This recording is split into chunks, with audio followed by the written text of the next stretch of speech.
Ayan na, kamusta kayo dyan mga kameta? Ito na. Weekend edition na natin ito. Alam ko makulit tayo over the past few days. Alam natin na, naku po, ang dami natin na pag-usapan over the past 24 hours pa lang. Kath Niel, ano pa, SMNI franchise. Pinag-usapan natin kung pwede bumalik ang ABS, CBN. Pwede rin natin pinag-usapan din natin mga kameta, yung mga love life ng mga kasama natin. Ay, hindi naman. Pinag-usapan din natin ang ICC. Ayan. Pag-usapan naman natin isang bagay na mahalaga, of course, para sa atin at malapit sa puso natin. At ito ay dahilan na talagang pumasok tayo sa arena ng public discussion and punditry. Narinig niyo ba ako mga kameta? Sound check ko lang. Hopefully gumagana itong sound systems natin. Tintest lang natin. Pakisabi guys kung okay mga audio natin. Ito mga kameta, bago matapos ang linggong ito, medyo i-recap natin yung mga big developments dyan. Pero pag-usapan din natin itong mga latest nangyari sa West Philippine Sea because kung nakikinig po kayo sa news, malalaman nyo na actually kaka-inaugurate po natin ng bagong facilities. No? May mga bago tayong mga pasilidad dyan sa Kalayaan Group of Islands, particularly dyan sa Tito Island. Gumawa po tayo ng bagong Coast Guard facility, if I'm not mistaken, a 2-story Coast Guard facility. At mahalaga ito dahil pinapakita ito na hindi tayo sumusuko at tuloy-tuloy po ang laban natin dito sa Pilipinas. In fact, mga kameta, pag titignan nyo mga kameta, gumagana, okay, thank you kay Sir Ian, gumagana yung audio natin, dinitest lang natin. Klaro ba yung audio natin? Pakisabi kung okay yung audio natin. Pasensya na mga kameta, nagtitest din tayo. Anyway, balikan natin ito mga kameta because eto mukhang palaban na talaga ang Pilipinas Mukhang palaban na talaga ang Pilipinas at hindi lang tayong palaban. Medyo medyo worried yung mga kapitbahay natin baka magkaroon na tayo ng giyera dito kung tuloy-tuloy ang ganitong dynamics. And then we also have the situation na kung saan si Secretary Gilbert Toro, sinasabi niya na parang halos useless na kung kausapin natin in China. But of course, in a very specific context, pag-usapan natin yan. But this is big. This is big mga kameta because what we are dealing with is what you can call as gaslighting. Gaslighting. Because may mga scholars ng motherland, yan, mga ganyan na experts, mga scholars na wala naman scholarly output na ewan ko kung paano naging scholar mo yan. Alam mo, hindi ka maging expert kung nag-graduate ka lang ng isang degree. You know, to be an expert, you have to publish ISKI, Scopus, high-level book publications, mga ganun level. Alright? Anyway, putting that aside, I mean, free marketplace of ideas naman. Anyone is entitled to their opinion as long as it's informed. Pero bago mo naman tawagin sarili mong expert or magpatawag ka ng sarili mong expert, medyo magpakita tayo ng gilas, magpakita tayo ng scholarly output, hindi lang yung mga thesis lang natin sa tabi-tabi or yung mga sinapit lang natin bilang estudyante, di ba? Ang mahalaga yung na-produce mo bilang isang academic, isang researcher, isang scholar at the highest levels, no, including ISI, Scopus, mga peer-reviewed publications. But anyway, what are we supposed to talk about mga kameta? Okay, ang kitang-kita na medyo mahaba yung araw natin, but I hope I'm gonna be sensible in the coming few minutes and so by talking about something very sensitive. Kasi pag titignan natin itong mga kameta, marami sa ating mga kababayan ay nagagalit na at naiinis na dahil sa kanilang palagay, hindi tayo tinutulungan ng ating mga kapitbahay. At may mga nagsasabi pa na parang useless itong ASEAN at yung mga kapitbahay natin sa ASEAN ay mga pro-China lahat. Ganito yung rhetoric. And then sa kabilang banda naman, may mga kasama tayo dyan, lalo yung mga ka-DS natin dyan na tinitwist ang mga pinagsasabi ng mga kapitbahay natin para sasabihin naman na ayan, tignan mo naman, tayo lang walang nakukuha. Lahat sila pro-China, friendly sa China, kaya masayang buhay nila. Now, let me tell you, mga kameta, mali lahat yung mga taong yan. Alright? Mali lahat yung mga taong yan. At I will explain to you why. Alright? I'll explain to you why.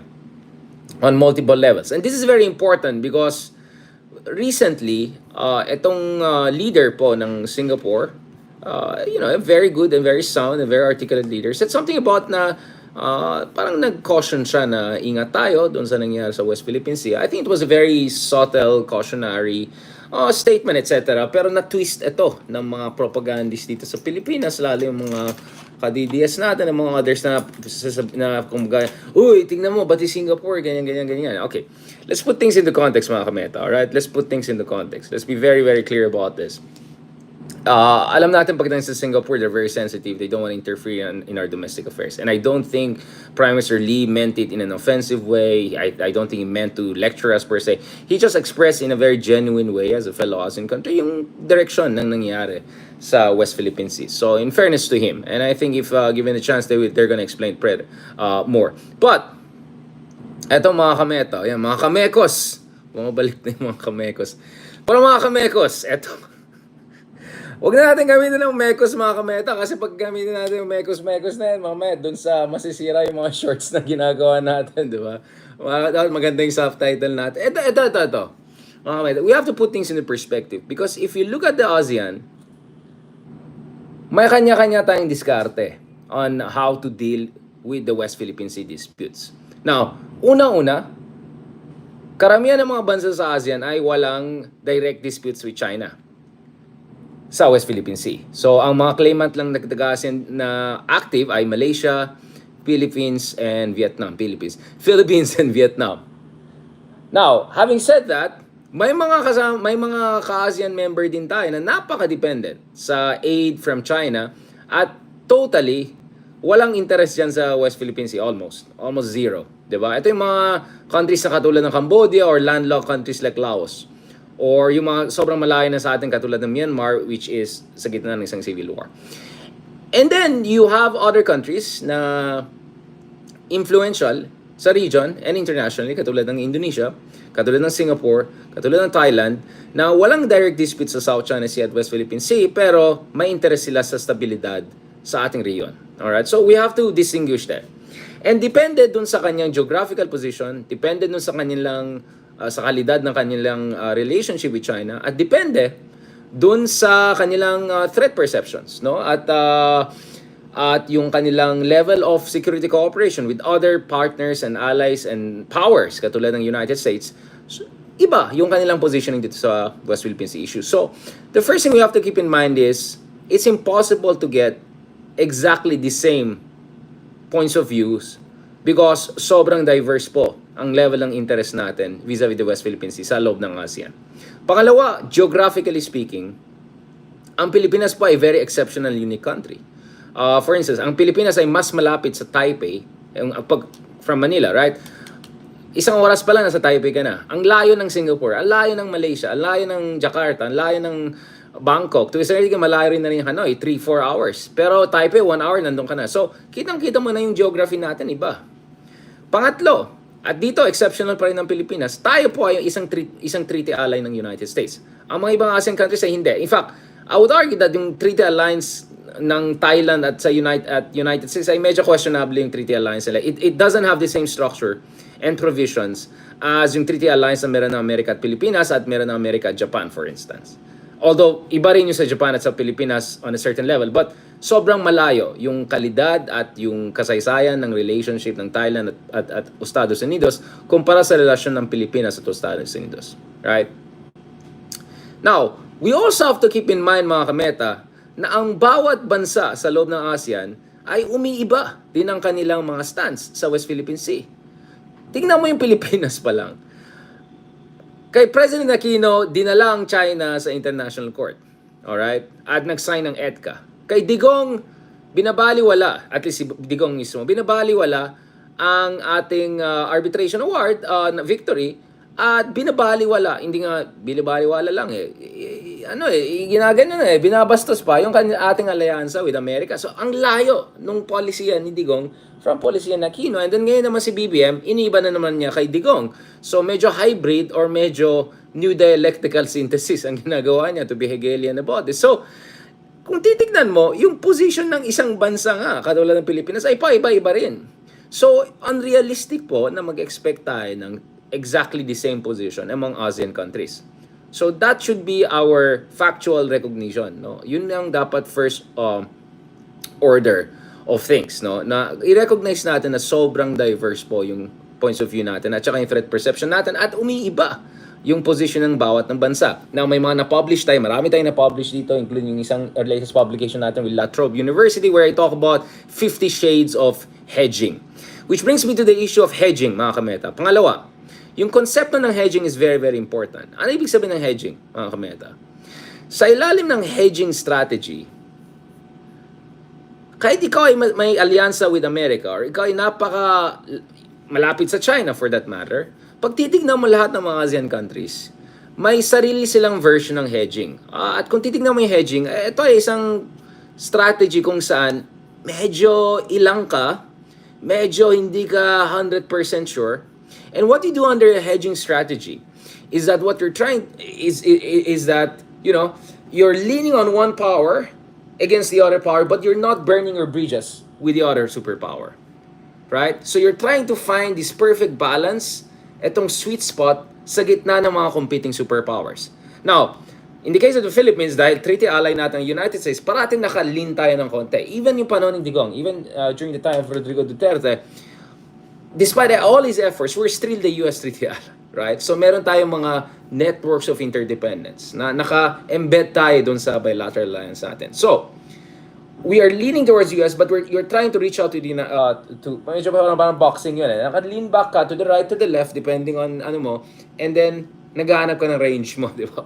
Para nag-MMA tayo. No, so a hedging strategy is kind of a third way, no? Is neither choosing between this side against that side. So tinatawag na balancing, for instance, siding with the number one superpower against the rising superpower, or it's also not bandwagoning, meaning siding with the rising superpower against the declining superpower. It's a kind of a third way. It's kind of a middle ground, whereby you're not fully aligning with one side, but you're leaning more to one side than the other. It's asymmetrical.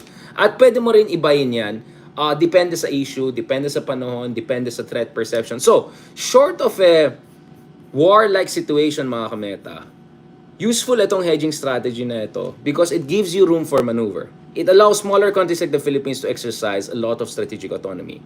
Now, obviously, iba yung maging hedging strategy ng isang bansa katulad ng Malaysia na historically very strong economic relationship with China at hindi gano'ng kaganda yung kanilang security or even cultural relationship with the United States. O alam natin na Malaysia bilang isang Muslim majority country, marami silang disagreement with the United States on Gaza, on Palestine, on Afghanistan, so on and so forth. No? And then, Indonesia, Muslim majority din, pero medyo iba yung positioning. Kasama din sila sa G20, medyo they see themselves as a rising superpower or rising great power, at least middle power na sila. And iba rin sa Vietnam, because ang Vietnam, even if palaban sa China, dahil sa geography niya, next to China lang siya, may direct border siya on land, meron din siya maritime disputes with China. So, dalawa yung point of vulnerability. In fact, potentially, tatlo yung point of vulnerability to Vietnam because katabi rin niya yung mga pro-China countries or allegedly pro-China countries. Not to mention, pagdating sa Vietnam, a huge part of yung kanilang mga imports ay galing sa China. Yung mga imports na ginagamit nila, yung mga intermediate goods na ginagamit nila to make the manufacturing export products na pinapadala sa West. So, napakalaki yung dependence ng Vietnam sa China. Nevertheless, hindi pitsugi ng Vietnam, hindi sila patalo, so lumalaban sila. But there's another thing that makes Vietnam unique in its own sense. They're a communist country. So meron silang communist-to-communist relationship with China. So I can go on and on and on and on, mga kameta, showing to you that it's not an either-or positioning. It's not a pro-China, pro-US positioning. Although, arguably, Cambodia ay medyo sobrang malapit na. So siguro, Cambodia, pag itong China, itong US, sobrang nakaganon ng Cambodia. Not totally siding with China against US, hindi ito alliance, pero sobrang nakalin siya dito. Ang Pilipinas naman, medyo parang mirror, di ba? Medyo baliktad. Habang karamihan ng mga bansa sa ASEAN ay medyo nasa gitna. At umiiba yung kanilang positioning. Medyo may Michael Jackson. No, okay. Oh, yeah. Gets you. So this is what we call hedging. Hedging, right? So you're not fully aligning with one superpower against the other. Because nga lahat tayo mga kameta ay traumatized doon sa Cold War na nangyari, no? Nung Cold War na nangyari. So what we're hoping to do mga kameta is to avoid that kind of situation, right? So it's what we call hedging strategy. It's diversity. So parang at ang concept ng hedging ay kinuha yan sa financial sector. I mean, yung hedging na ginagawa ng mga investors, right? You don't put all your eggs in one basket. You don't put all your money in, in one product, right? You have to have a diversified portfolio, right? So medyo mag-lean ka na more on this product compared to this product just to hedge if ever hindi nag-work itong investment mo. So it's kind of the same. It's kind of similar. Right? So short of a full-blown Cold War sa pagitan ng US at China, hedging is the most reasonable strategy. And as I said, the extreme are potentially Philippines leaning far more to the US vis-a-vis China, and then Cambodia to the other side, right? Now, you can look at the region in a multipolar sense. At one point, even Russia was very powerful. So Myanmar and Vietnam ay napakalapit sa Russia. In fact, Vietnam for a very long time napakalapit sa Russia. Mas malapit pa sa Russia kasi China and United States. Diba? So medyo triangular yung kanilang hedging. Diba? So again, it's kind of similar actually like mixed martial arts, right? Yeah. So you have to hedge. So this is not about pro-China, pro-US per se, but it's about asymmetrical balancing, right? It's about saan ka medyo naglilin, di ba? Si Digong kasi, parang gusto niyang pipilitin na papunta sa kabila from US side to China side. Pero hirap na hirap siya kasi andun yung mga institutional, baka maano tayo, andun yung mga institutional linkages at the highest levels between Philippines and US. Kaya medyo nahirapan siya. So, in short mga kameta, ASEAN is really essentially 50 shades of hedging. Different countries in ASEAN leaning towards one power against the other without necessarily choosing between the two of them. Now, interesting yung mga kameta, ang problema kasi dito is yung mga hindi nag-agree kay Marcos Jr. Kasi ang policy natin ngayon sa Pilipinas ay lean tayo ng more and more towards US at more and more nagiging problematic yung relationship natin sa China. So we're doing more deterrence against China rather than engagement.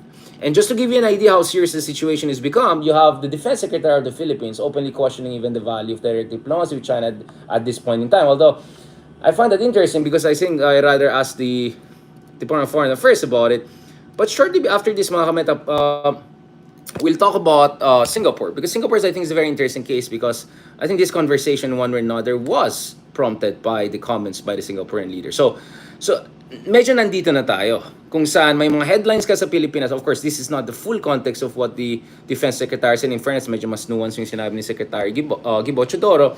But essentially, mga kameta, ito kasi, essentially, mga kameta, when it comes, you cannot find a single Defense Secretary, entire ASEAN, that even implies anything close to this. Again, to be fair, in fairness naman, marami mga caveats, explanation, etc. But to openly question the value of direct diplomacy with China, that's quite unique. You don't have anything like that in ASEAN. And some wonder if this is already beyond hedging na. And this is almost saying, nandito na tayo sa kampo ng Amerika, kalaban na natin ng China. Some could interpret it that way. I don't think that's what the Defense Secretary per se is saying. But nevertheless, Gibo's statements are way ahead of anyone else in the region. I cannot remember any other defense secretary in recent memory. I mean, of course, we can talk about Vietnam, China in 1979 war or after 1988, yung mga Johnson's South Rift. We can talk about, but in recent memory, wala akong nakita. So, ito yung sinabi ni Gibo, no? It's not fruitful. There should be bilateral discussion by a time when we are sure, this is my personal belief, that formal bilateral discussion only be held when it's proven that they are sincere. So you have a situation where I'm saying diplomacy makes sense if there's sincerity. So in fairness, I think the headline is not doing justice to Gibo here. I think as Gibo meant it in much more nuanced sense. Pero aminin natin, sobrang layo na natin sa mga ibang ASEAN countries in terms of yung EDCA basis access na binibigay natin sa mga Amerikano. No other ASEAN country comes close to that, right? And then, not to mention, meron tayo ngayong mga aerial patrols, di ba? Na kasama ang Amerika. Tignan niyo naman mga aerial patrols natin. You have no other ASEAN country doing anything close to that. You're looking at joint patrols with Australia and potentially quadrilateral joint patrols with other countries, mga kameta. So, again, this is extremely unique. We don't have any other country in the region who comes anywhere close to that, di ba? So, this is the interesting, unique situation that we have right now. Okay, may mga map dito kasi hindi ganun ka accurate yung geography, but malaman natin ang ABS-CBN. So, pasensya na, medyo, you have to be very specific about pwede na yan. Actually, okay to. So, actually, hindi. Okay yung ABS version, yung kabila yung medyo questionable yung nakita kong version. Medyo correct naman, no? Yung mga kapsat natin dyan, sabihin nyo kung correct yung mga Isabela, Cagayan, ano yan. Okay, sorry, medyo Ilocano tayo kasi kaya particular tayo dun sa mga position. So ito, makita mo yan, there's no other ASEAN country who has anything close to that. So unique talaga tayo dyan. Yung joint patrol, aerial patrols, di ba mga kameta, na post natin dyan. Tingnan nyo naman, nag-aerial patrols na tayo with the United States. Wala kang mahanap na ASEAN country na may ginagawang ganyan, na may isang ibang bansa na kasama na nag-aerial patrol habang may active dispute with another superpower katulad ng United States. And then tignan mo yung balikatan exercises natin this year, lampas sa 15,000 troops.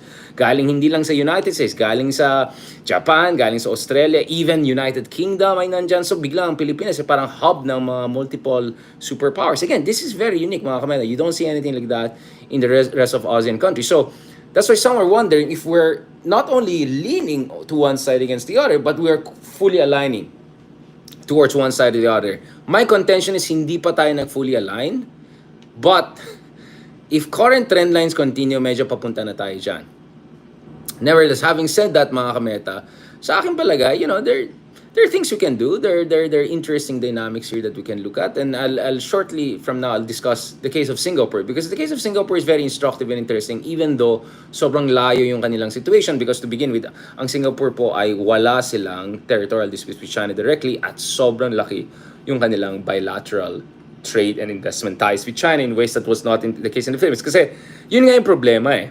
Kaya nga, iba yung strategy ni BBM laban kay Duterte because one big reason is panahon ni Digong, walang pumasok ng big ticket investments galing sa China. O saan yung mga high-speed railway nila? Saan yung Mindanao Railway nila? Alas, puro mga binola lang yata tayo or sobrang palpak yung gobyerno natin to properly negotiate yung mga...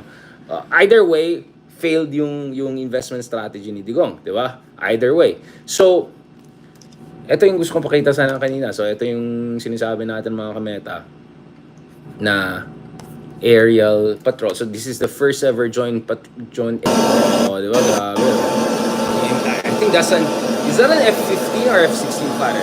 So clearly F-15 yung isa, and then mga giant na aircrafts na dyan. So next level ito mga kameta, di ba? We don't see anything like that between any other ASEAN country or any other ASEAN claimant state sa West Philippine Sea with the United States when you have this disputes with China. Again, that's unique. Now, having said that, I'm not saying na walang mga major exercises between US and other ASEAN countries. If anything, there are also major exercises. And if anything, this is where things are interesting. Actually, pagdating sa level of security cooperation and quality of security cooperation, arguably, actually, Singapore may have it better than us. Or their relationship with US is actually also very, very deep. No? Now, let me explain to you the case of Singapore because this is a very interesting case that I think is very instructive also for us. Now, the thing with Singapore is that they have very strong investment relations with China and they have also invested big time in China. Mayaman na bansang Singapore and of course, they want to have, a footprint in all major markets and production centers. Although some are wondering whether the investment of Singapore, yung mga industrial, park nila sa China has been as successful or not. Now, that's a long conversation we can have, but nevertheless, it's hard to deny how big China is for Singapore. But having said that, this is the interesting thing. So kanina pinakita ko sa inyo mga kameta, yung joint aerial patrols ng Pilipinas at United States. Now, please correct me if I'm wrong, but gamit natin F-50. I think yung kabila is F-16 or F-15 fighter. I think F-15 yata yung fighter niya, but please correct me if I'm wrong. Now, the thing is this. Despite the fact that Singapore talks nicely, especially vis-a-vis China, is that it has a very solid relationship with the United States. In fact, it's the only ASEAN country that has had access to the most advanced fighter on Earth developed by United States and Western NATO allies. This is F-35 fighters. If anything, Singapore, which already has, I think, 4 F-35 fighters, and I think F-35B is the one that can vertically go up and down. It's very helpful dun sa Navy. They're gonna have 8 of that, so they're gonna have a dozen F-35 fighters, which puts them in a very elite club of non-NATO allies, and some would even say non-fellow liberal democracies that have access to this kind of technology. not even in the Middle East do, I mean, except one country that everyone knows about, but Saudi Arabia, United Arab Emirates, none of them have that F-35 fighter. In fact, some of them wanted to get it, especially United Arab Emirates, but it's complicated. We can discuss a lot about the Middle East. So Singapore is among a very select non-NATO and non-treaty ally countries that actually has access to America's most advanced weapon system. So yes, mabait ang Singapore sa China, may mga sinasabi siyang here and there, but at the same time, they have very robust relationship with the United States. In fact, let me tell you mga kameta, it's far more robust than you think. Here's another thing you have to keep in mind. In fact, the United States enjoys significant access to prized important naval facilities, Shanghai, in Singapore, right? So this is a report in 2019, Singapore renews military bases pact with the United States amid deepening defense ties with China. So this is what they do. They're very smart, right? They they do some mid-level cooperation with China, and then they do some higher level cooperation with the United States. Get their F-35 fighters. They give access to their littoral combat ships, right? Now, just to tell you how smart Singapore is, this is what they do. All right, this is their version of hedging. So this is from a fantastic journal article from a good friend of ours, Keiko Gamoners. This is the journal article I want you guys to check. Si Angguan Chu and so this is journal article explaining Singapore's balancing strategy or hedging strategy rather, or equidistant diplomacy between US and China. It is not actually very equidistant. It's asymmetrical, right? And here, okay, pakita ko sa inyo at the here you see mga kameta.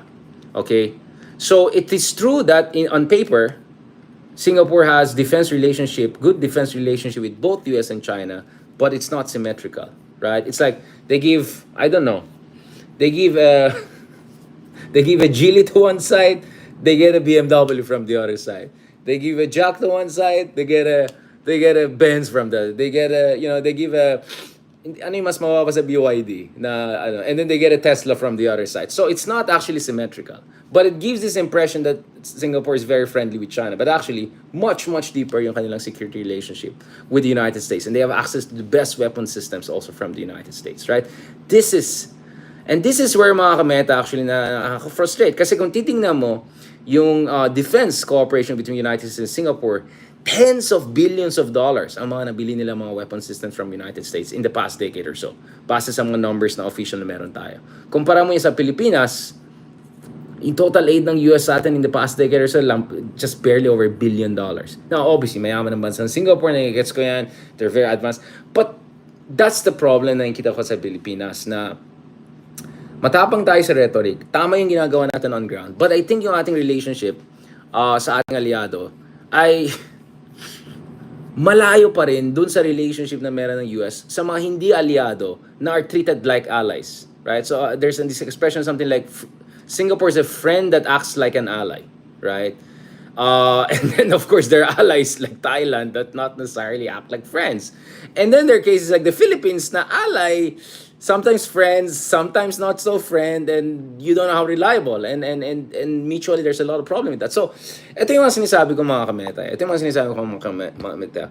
Don't fall for all of this simplistic idea na buong ASEAN pro-China, Philippines lang hindi.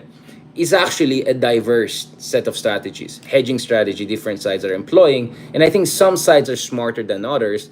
So what I try to do in this very brief mini lecture vlog is to explain to you guys na we need to find the proper balancing kung saan while we have to rely on our allies and friends, huwag tayo masyadong reliant sa kanila, and at the same time, don't totally burn the bridges with the other side and provide yourself some room for maneuver. But most important of all is develop your own defensive deterrence capability on your own para hindi ka pichugin, right? Because if you look at it, yung mga ibang kapitbahay natin or malayo natin kapitbahay, kaaway nilang China for years. Case in point, case in point, Australia. Sobrang problematic ang kanilang relationship with China over the past few years. Dahil sa AUKUS, yung kanilang AUKUS na submarine deal, dahil sa kanilang push for independent investigation dun sa sources of COVID-19 sa China, all of those things. And yet, if you look at it, Australia's trade with China has boomed to around 300 billion, I think Australian dollars. but still that's huge. Either Australian US dollars, it actually has grown significantly. And nung pumunta si Albanese, yung leader nila sa China recently, he was respected. And more or less, natanggap ng China, hindi, ito talaga, Australia is committed to its current policy of strengthening its own deterrence, defensive capabilities, and also ability to project power, including yung kanilang AUKUS, nuclear-powered submarine missile. So they stood their ground, and eventually China blinked and they became friendly. Tignan mo rin yung latest meeting between Biden and China. China, making all of this drama about, US is so hostile to us, imposing sanction on us, all of this, US has a Cold War mentality, and then Xi Jinping goes to San Francisco and then meets all top business leaders and talks to Biden and talks to business leaders and said, we want to be friends. We don't want to get into fight. So, the reason is simple. Dahil malakas yung mga bansa na yan. Because they have strength and because they have shown strength of character and hindi sila nagpa-gaslight, hindi sila nagpa-uto, ayan, China is respecting them, right? Because China will respect you if you're respecting self-respect. If you have respect for yourself, right? And for you to have respect for yourself, you have to make sure na hindi ka magpapa-uto. Katulad nung isa dyan na sabi niya, daming investment na papasok, hindi naman pumasok. Or hindi ka snowflake, na konting ingay lang ng kabila, sige, wag na natin gawin yan. But having said that, it's important to still keep those communication channels, to keep direct engagement. So you're engaging, at the same time you're developing your deterrence capability. That balance is very important. And more powerful and more advanced countries than us have more or less kept that balance. So they push back when they have to, but they engage where they have to. So there's a punch, there's a handshake. There's a punch, there's a handshake. There's a punch, there's a handshake. There's that constant balancing. Kung puro ka ng handshake pero wala kang lakas, abusuin ka talaga. Right? But kung puro ka naman ng punch at wala kang engagement, you're asking for trouble. Right? So it's really getting that right balance which is important. Right? Now, having said that, I think in fairness to the Philippines, we're not doing too bad. Medyo risky yung ginagawa natin ngayon because sanay ng China na purong tatay style yung foreign policy natin na sige kayo na po, purong gano'n, purong slavish, purong pro-China. Yung mga nakakaya ng mga style ni Digong dati, di ba? Na parang naman, di ba? Na halos ka copy-paste lang niya yung sinabi nung di ba? So now China has to wake up to the reality na ang Pilipinas ay hindi pichugin, hindi basta-basta. At in fairness naman, kung titingnan mo yung effort ng ating mga gobyerno, ang ating mga top officials, they're doing what is necessary, what is important to do. At the latest thing na ginagawa natin is sinistrengthen natin yung position natin on the ground, including, mga kameta, establishing itong mga new facilities sa West Philippine Sea. This mga kameta, is extremely important because at the end of the day, kahit manalo ka sa international court, kahit ang dami mong sinabi, kahit marami kang aliado at kaibigan, ang mahalaga talaga dyan mga kameta is on the ground, dyan sa Pag-asa Island mismo, dyan sa Second Thomas Shoal, sa Ayungin, dyan, at yun nga yung naging problema natin sa Panatag Shoal. Kung sana lang sa Panatag Shoal, sa Scarborough Shoal, kung sana lang meron tayong mga facilities noon and all, hindi pwede basta-basta lang ng mga Chino yan. Dahil wala nga tayong facilities doon, wala tayong presence, kaya nung kinuha nila, wala na. At hindi natin pinasabihin na nahirapan na tayo i-prove na sa atin yun, in terms of in a geopolitical material sense. And also, paano mo naman i-atakin yung mga aliado mo? Sabihin wala ka naman doon. Ba't kita tutulungan? Bakit sa'yo ba yan? Di ba yan? So kaya US immediately said, wala kami alam dyan. Pero kung may troops ka doon, katulad ng Tito Island, Pag-asa, at kung may troops ka doon, katulad ng dyan sa Ayungin Shoal, Second Thomas Shoal, mapipilitan talaga yung mga aliado mo, tutulungan ka, even though sabihin na neutral sila. So yun yung sinasabi natin, mga kameta, na mahalaga na you develop your own position on the ground. And I've been saying this for a very, very long time across different administration, mga kameta, that is extremely important for us. See, it's very extremely important for us to develop our own position on the ground. All right, it's very, very important that we develop our own position on the ground. Ayusin ko lang ng konti yan, mga kameta. Sorry. It's very important that we develop our own position on the ground, mga kameta, because push comes to shove, dapat you make sure yung first wave of bullying and attack pa lang, you can repel that. Because if you cannot help yourself, hindi ka tutulungan ng iba.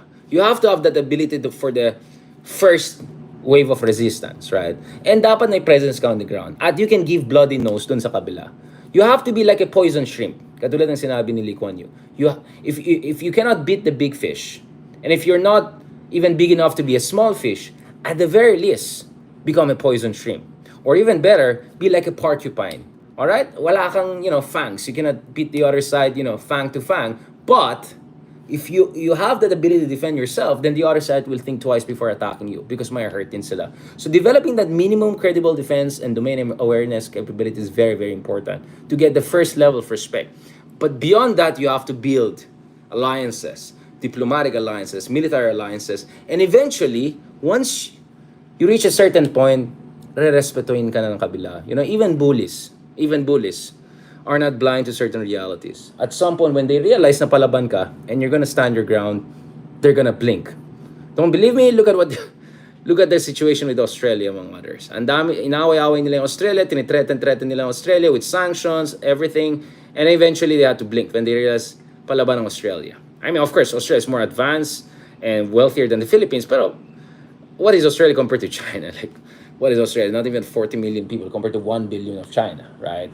China's second largest economy compared to what in Australia. And yet, when they stood the ground, nirespeto sila. And guess what? This is what Vietnam has been doing. This is what Indonesia has been doing. So a lot of our neighbors who also have maritime disputes or territorial disputes with China, they have also been standing their ground. But once you reach a certain threshold of self-respect and your own capabilities, China will respect you. That's just how it works. Otherwise, kung puro ka lang, sir, ma'am, sir, ganyan, walang mangyari sa'yo. This is what we did under Digong. It didn't work. Because if you're puro shake hands and purong subservience, pero wala kang leverage, wala kang deterrence capability, walang mangyari dyan. You're not gonna get a respect. But if you stand your ground, but at the same time you engage diplomatically, making sure your rhetoric is at a healthy level, then there's a far greater chance that you will find not maybe a compromise. It's hard to get a compromise kasi territorial maritime disputes yan. Sovereignty ang pinag-usapan. But some sort of a modus vivendi or understanding. Yun po yung hinahanap natin ngayon dito sa West Philippines. So it's very, very important, mga kameta, that we keep those very basic things in mind. You keep those very basic things in mind. So again, just to recap, mga kameta, if you look at ASEAN, it's not a question of being pro-China or pro-United States per se, all right? With possible exception of Cambodia, which is very close to China and increasingly having a hostile relationship with the United States, almost all ASEAN countries in one way or another don't want to choose between the two sides and want to keep good economic relationship with China because China is geographically too close. It's a geographic reality. And at the same time, they want to have some level of cooperation with the United States. Much higher, of course, in the case of the Philippines, but also to a certain degree in the case of Thailand, Singapore. I mentioned Singapore, for instance, has F-35 fighters, the most advanced fighter jet, stealth fighter, fifth generation fighters, right? That it's getting from the United States. Also, Indonesia is developing its defensive capability with the help of the United States. They're getting F-16 fighters. So you want to have the defense relationship with the United States, also the economic relationship with China. Pero pag binuli ka ng isa, you have room for maneuver, right? But you do not fully choose between one side over the other side because once you do that, once you burn the bridges, then two bad things happen. Automatically kalaban mo yung isang superpower, and pangalawa, what's gonna happen is that automatically you're over-dependent on another superpower. And what? You might end up on the menu, right? If you don't know how to play it between the two sides. Now, this so-called hedging strategy I mentioned is useful in conditions whereby it's not an all-out conflict between the superpowers. In conditions where there is no fear of all-out war. And I think we're still there. So short of that situation, I think hedging is the best strategy. Don't align with one side over the other totally, but have some room for maneuver. Lean on one side more than the other if one side is more threatening to you and one side is more helpful to you, at least on this issue. But at the same time, be open to changing that position depending on the facts on the ground. Reliability for ally, diplomacy yung dun sa mga kaaway mo in terms of, the realities of your military capabilities. But as I always said, the most important thing is develop your own defensive and deterrence capability. Because once you become at least a poison shrimp or even better, a porcupine, magdadalawang isip mga bullies to bully you because you can hurt them big time. So this is why it's important na hindi tayo magpag-gaslight sa Pilipinas. it is not our fault. We should not be faulted for fighting for our own sovereign rights, right? And as far as tensions in the region is concerned, it's not because we are claiming 85% of the South China Sea Basin. It's because there's one country claiming what belongs to Vietnam, Philippines, Malaysia, Brunei, among others. That's the source of problem. But having said that, you cannot just all be punches. You also have to be able to engage. And it's getting that balance. It's very difficult, but that's exactly what we should do in the Philippines. Find the perfect balance. But while we're finding the perfect balance, let's do our assignments, let's do the minimum, and let's protect what we can protect in the West Philippine Sea. And I say, so far, in fairness, I think we're moving in the right direction. So on that note, I don't think there's going to be war anytime soon, God willing, of course. There's always unknown unknowns. But as far as what we know, and even unknown knowns, right? This is a psychological game. Dapat di tayo magpabully. Dapat hindi tayo maging self-defeating or loser mindset. Alright? That's a very, very important thing. And let's do our assignment in the meantime. And the more we have self-respect and the more we develop our own capabilities, the more our allies will be interested in helping us. And the more the bullies will think twice before bullying us. On that note, thank you very much, mga kameta.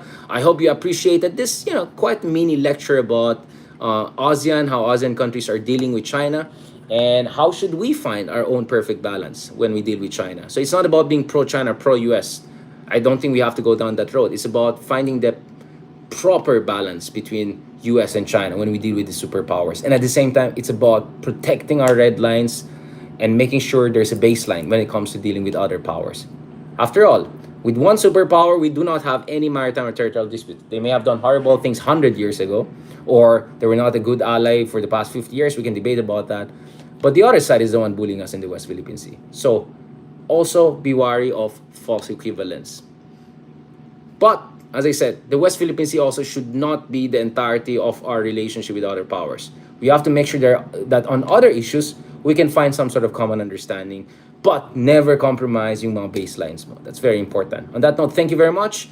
Maraming salamat sa lahat ng mga komenta natin. Thank you so much for really a fantastic week. I always enjoy having this kind of conversations because while I'm talking to you guys, napapaisip rin ako. While I'm talking to you guys, nagigets ko rin na paano natin i-explain to mga issue na to. How do we find our own right balance to make it theoretically sound but at the same time not too academic and not too boring, right? Hindi yan madali, especially if it's like almost end of the week na, almost 11 p.m. na, di ba?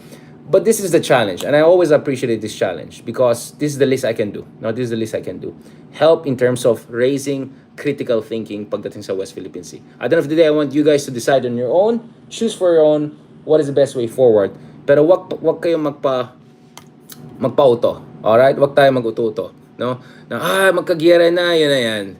Or, di ba, yung mga ganyan, ano yan? Two levels yan, gaslighting at saka psychological games yan. Kaya wag tayong magpa-psywar lang ng basta-basta. Alright? The good news is, China is not Russia. It's a much more rational and self-constrained and self-restrained superpower. And it's a neighbor. We have to find an understanding with them. But we have to have self-respect and make our red lines clear. Kaya yan. Nakita natin with other kapitbahay natin nagagawa nila. Kaya din natin yan. Alright? The last thing we need is going back to Digong style of China, I love you enough that and get nothing, and if anything, things getting worse in the West Philippine Sea. It's not just about peace. Of course, everyone wants peace. But peace has to come with justice. And justice also means that the Philippines' legitimate sovereign rights have to be respected. On that note, thank you very much. God bless. Paulit-ulit na ako. But mahalaga yan eh. Alright? Thank you sa lahat ng mga sumusuporta natin. I appreciate it. And stay tuned for more discussion along these lines and also for more collaborations. Baka naman, ang isipin natin, RRW also. Baka maganda siguro, tatlo kami ni Ronald at saka Walden Bello para medyo diversity of views na lang dito sa West Philippine Sea. I think each of us have a very unique take on this. Thank you very much. God bless. And talk to you soon. Salamat guys. Don't worry, i-upload ko rin yung itong version para makita niyo yung mga graphics. Alright? Thank you so much. God bless.